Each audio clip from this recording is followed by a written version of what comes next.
Question: Good afternoon, Your Excellencies.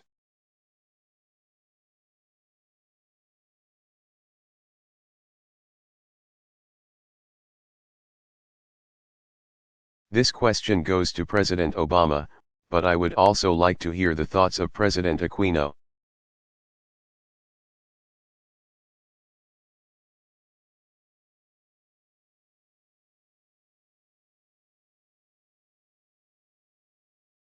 I understand the tough balancing act that you need to do between China and your allies in Asia.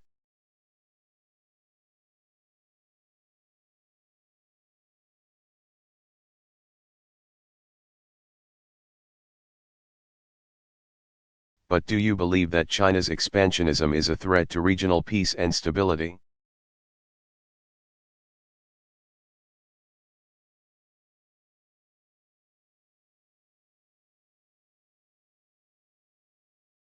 And will the Mutual Defense Treaty apply in the event that the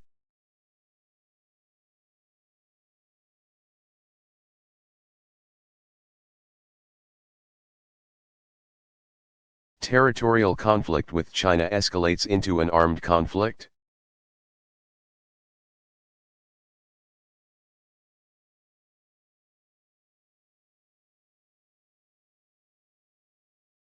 President Obama, well, let me repeat what I said earlier.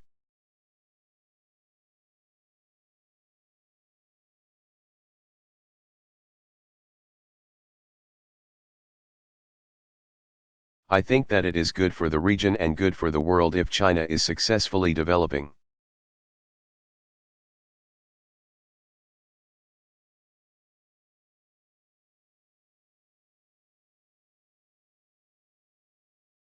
If China is lifting more of its people out of poverty.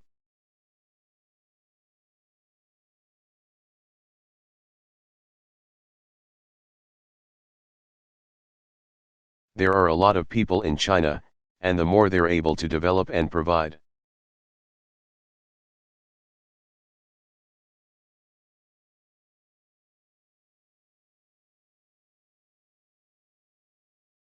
Basic needs for their people and work cooperatively with other countries in the region.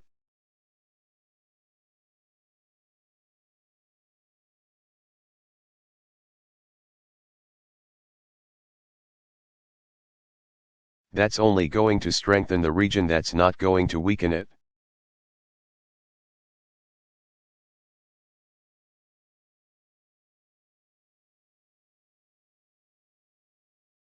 I do think that, as President Aquino said very persuasively,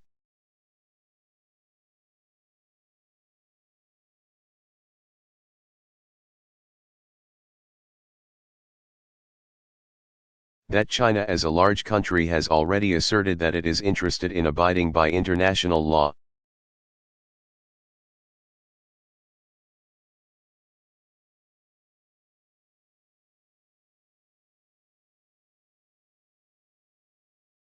And really, our message to China consistently on a whole range of issues.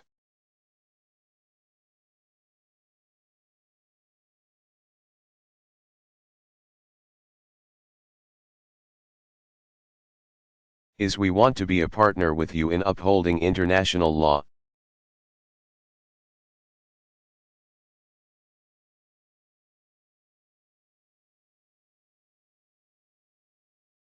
In fact, larger countries have a greater responsibility in abiding by international norms and rules, because when we move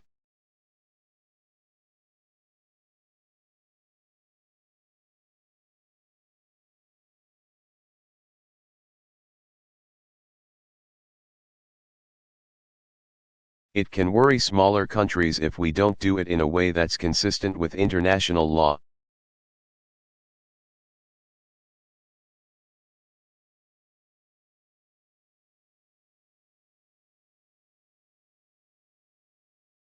And I think that there are going to be territorial disputes around the world.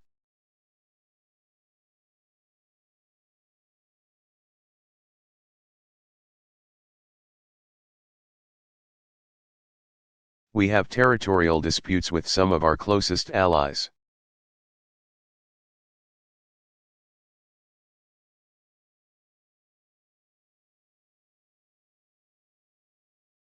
I suspect that there are some islands and rocks in and around Canada and the United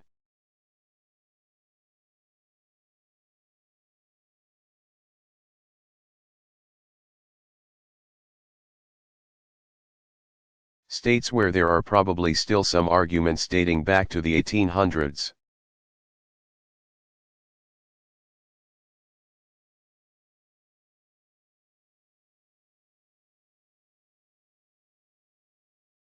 But we don't go around sending ships and threatening folks.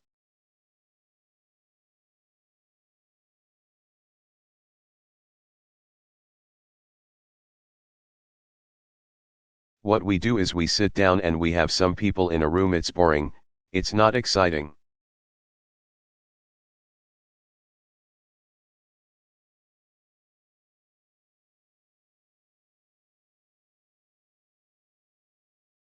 But it's usually a good way to work out these problems and work out these issues.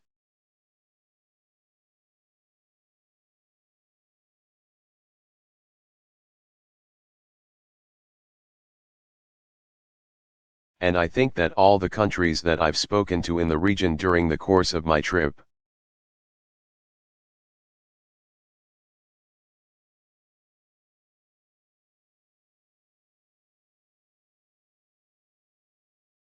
Japan, South Korea, Malaysia, and now the Philippines, their message has been the same everywhere I go.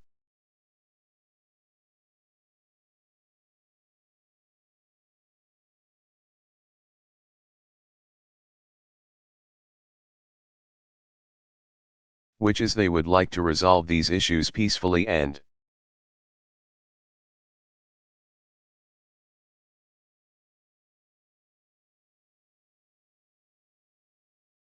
diplomatically.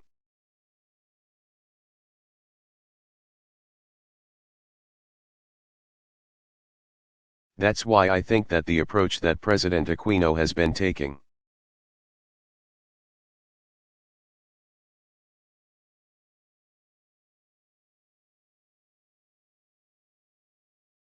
putting this before international arbitration, is a sound one.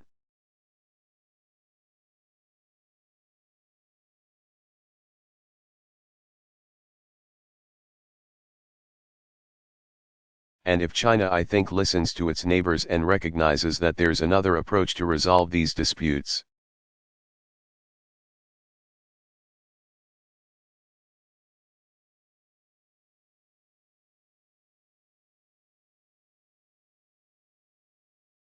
What China will find is they've got ready and willing partners throughout the Asia.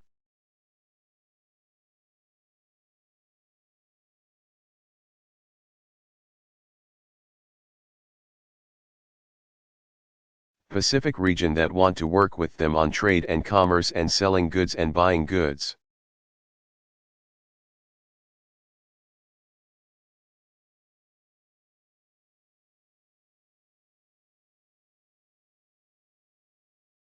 And it's inevitable that China is going to be a dominant power in this region just by sheer size. Nobody.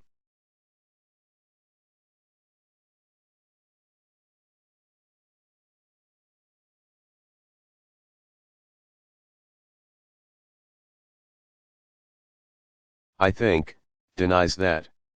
The question is just whether other countries in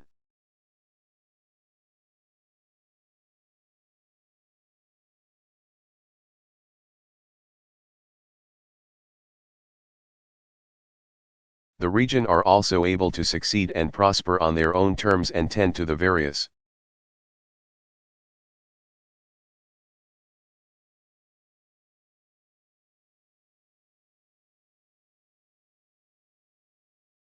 interests and needs that they and their people have as well. And that's what we support.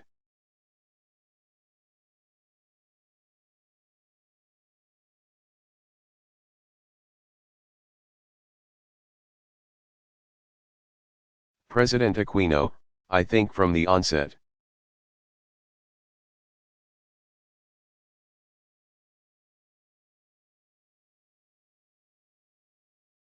our message to China has been, I think we're all focused on achieving greater prosperity for all our respective peoples.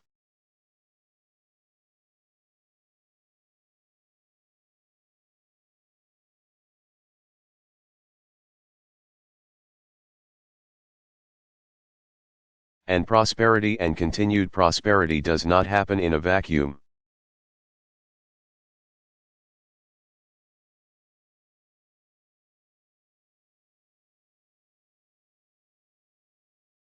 There has to be stability.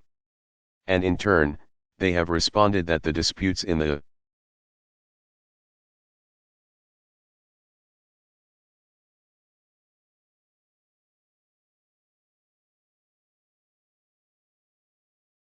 South China Sea/West Philippine Sea are not the end-all, be-all of our relationships.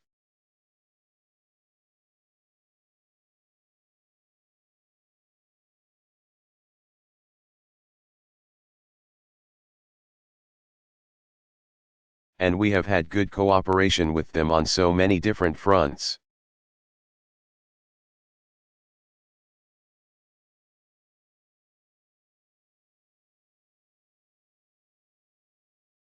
And perhaps one could even argue that this is the only sore point in our relationship.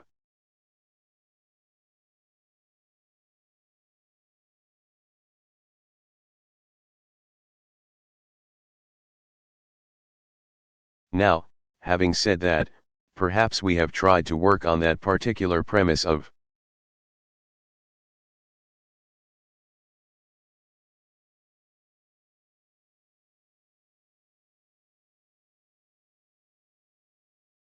building up our ties on different aspects where there is no conflict or very little conflict.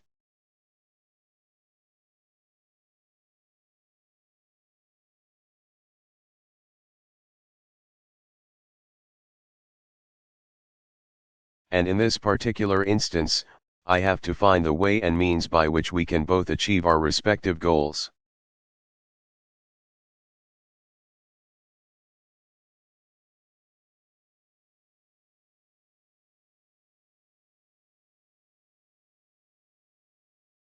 Which I believe are not or should not be mutually exclusive.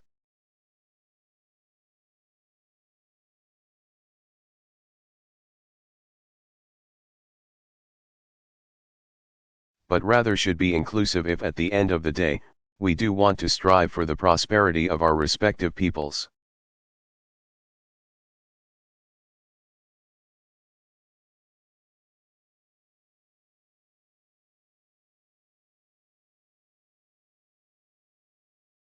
That I think has to be the primordial concern.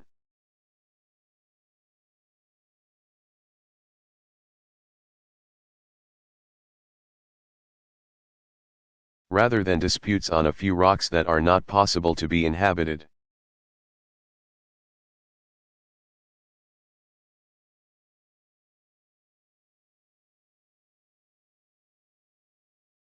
And I think in due time, given the fact that there's so much commerce that traverses this particular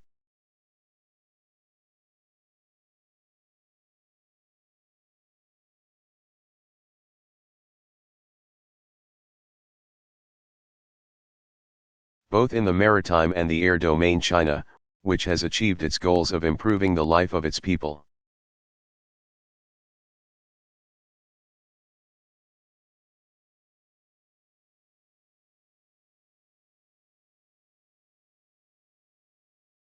Will see the soundness of this proposal and perhaps will act more.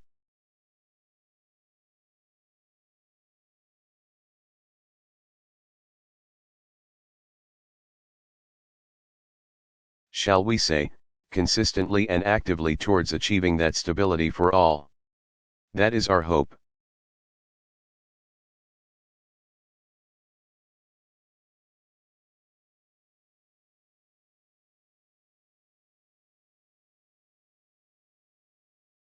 Question: Thank you to both presidents.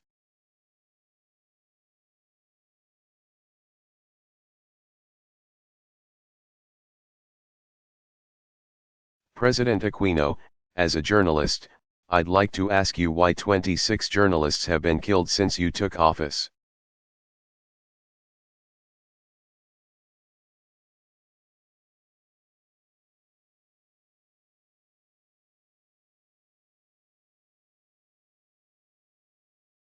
And I understand that there have only been suspects arrested.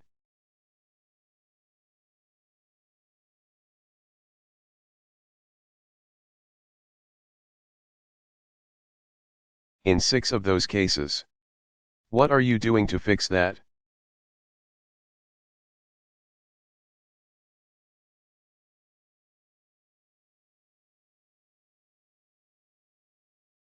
President Obama, as you grappled here with all these national security challenges, I have 2 questions.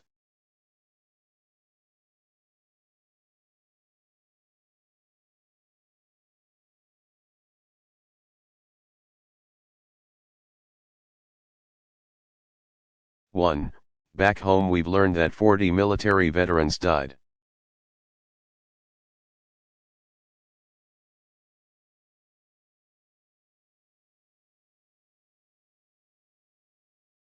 While they were waiting for health care, a very tragic situation.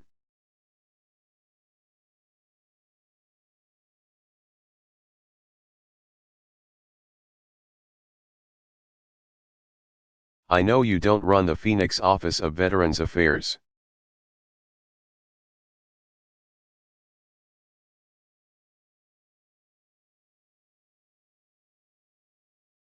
But as Commander-in-Chief, what specifically will you pledge to fix that?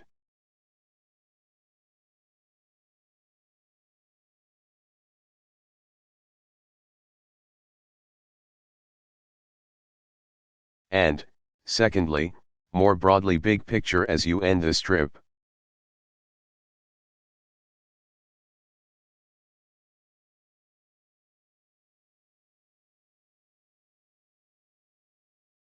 I don't think I have to remind you there have been a lot of unflattering portraits of your foreign policy right now.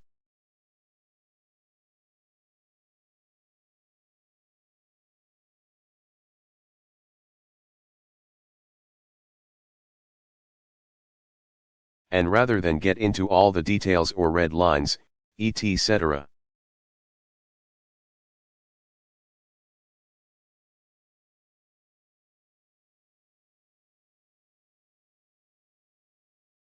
I'd like to give you a chance to lay out what your vision is more than 5 years into office.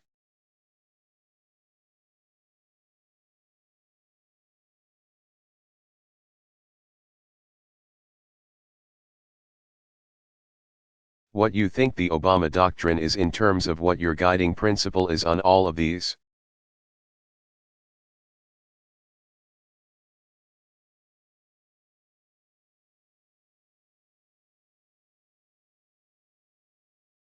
Crises and how you answer those critics who say they think the doctrine is weakness.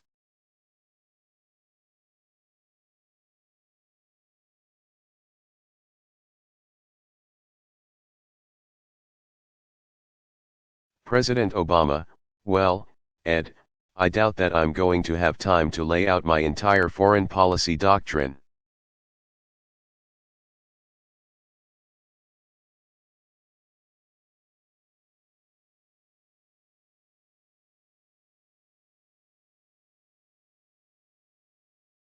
And there are actually some complementary pieces as well about my foreign policy, but I'm not sure you ran them.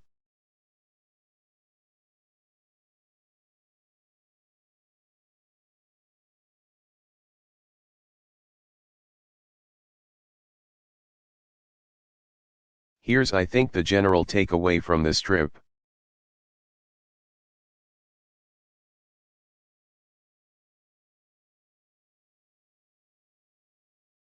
Our alliances in the Asia-Pacific have never been stronger, I can say that unequivocally.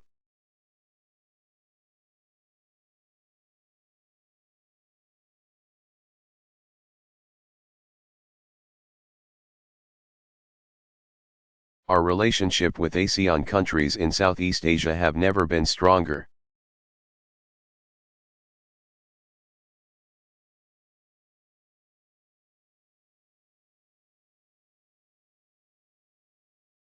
I don't think that's subject to dispute.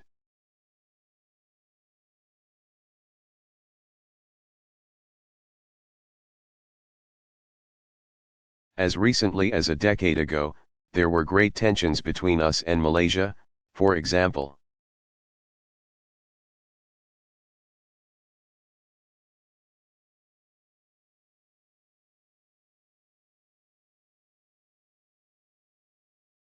And I think you just witnessed the incredible warmth and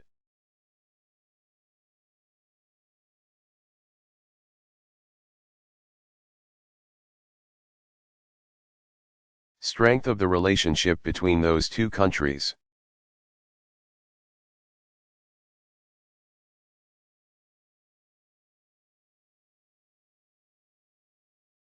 We're here in the Philippines signing a defense agreement.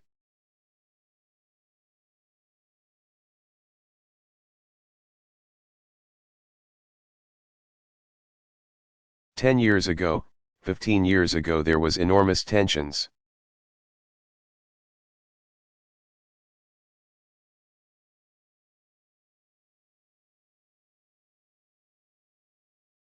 Around our defense relationship with the Philippines.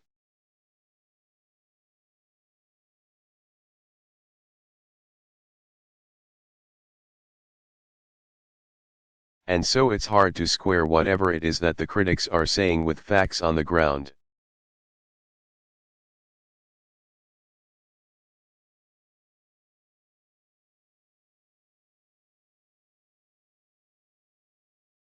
Events on the ground here in the Asia-Pacific region.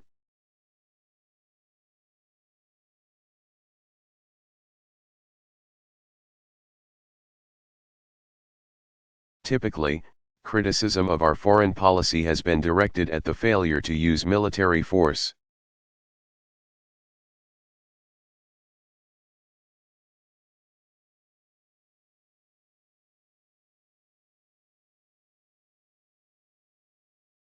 And the question I think I would have is, why is it that everybody is so eager to use military?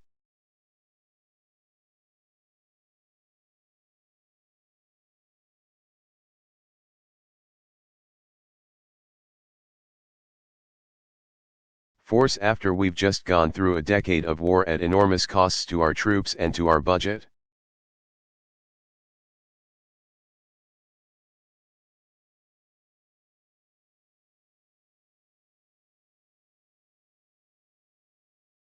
And what is it exactly that these critics think would have been accomplished?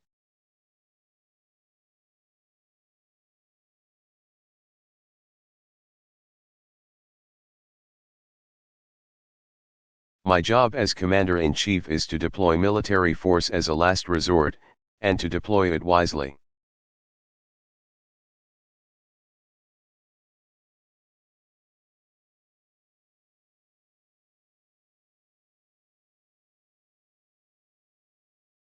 And, frankly, most of the foreign policy commentators that have questioned our policies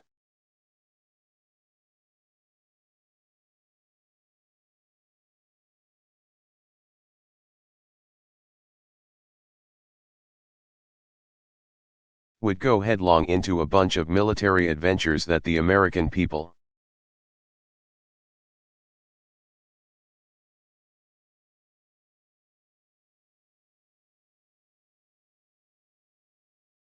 had no interest in participating in and would not advance our core security interests.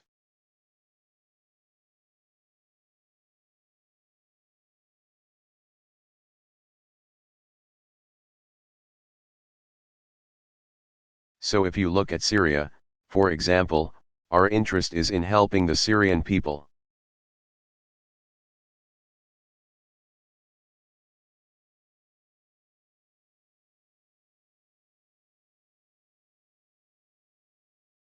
But nobody suggests that us being involved in a land war in Syria would necessarily accomplish this goal.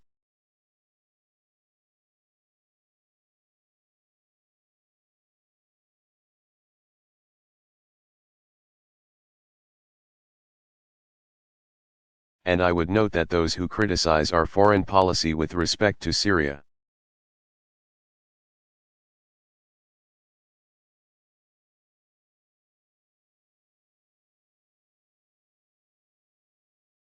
they themselves say, no, no, no, we don't mean sending in troops.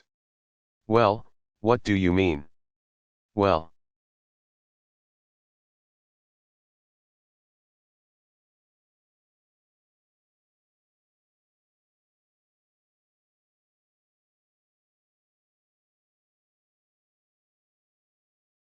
You should be assisting the opposition. Well, we're assisting the opposition. What else do you mean? Well,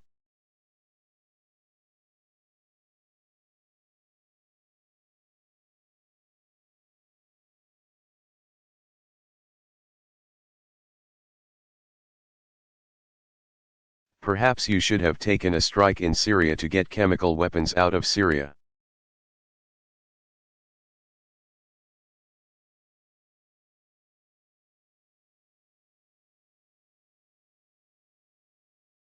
Well, it turns out we're getting chemical weapons out of Syria without having initiated.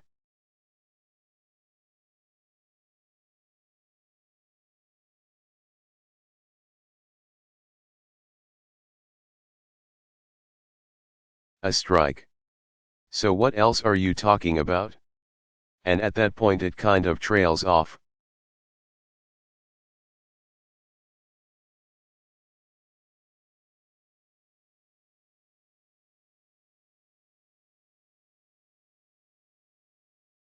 In Ukraine, what we've done is mobilize the international community.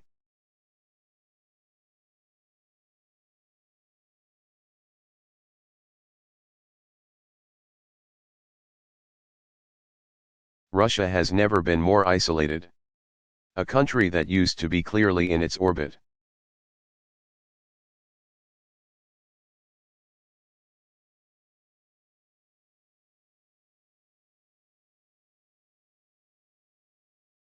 Now is looking much more towards Europe and the West.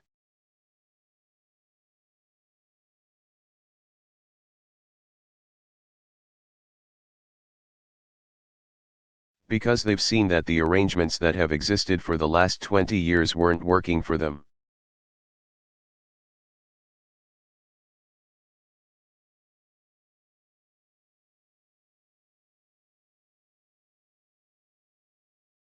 And Russia is having to engage in activities that have been rejected uniformly around the world.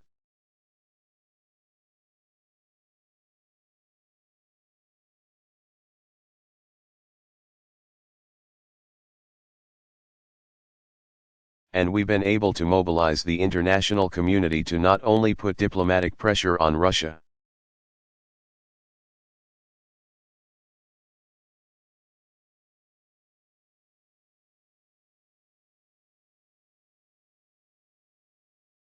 but also we've been able to organize European countries who many were.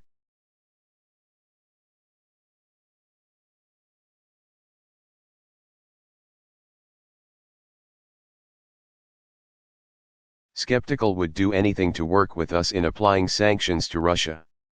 Well,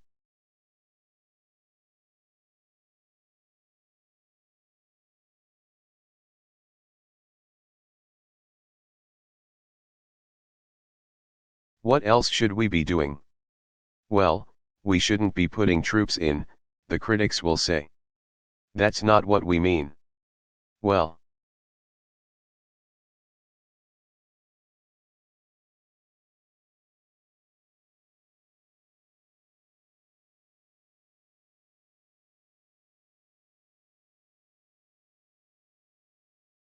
okay, what are you saying? Well, we should be arming the Ukrainians more.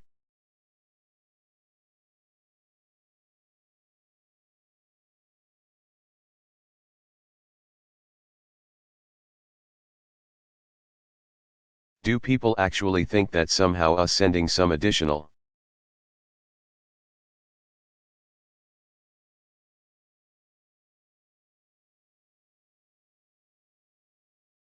arms into Ukraine could potentially deter the Russian army?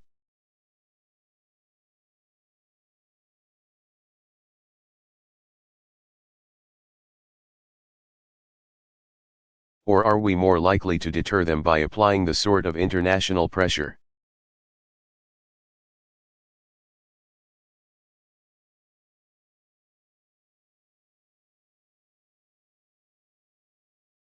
Diplomatic pressure and economic pressure that we're applying?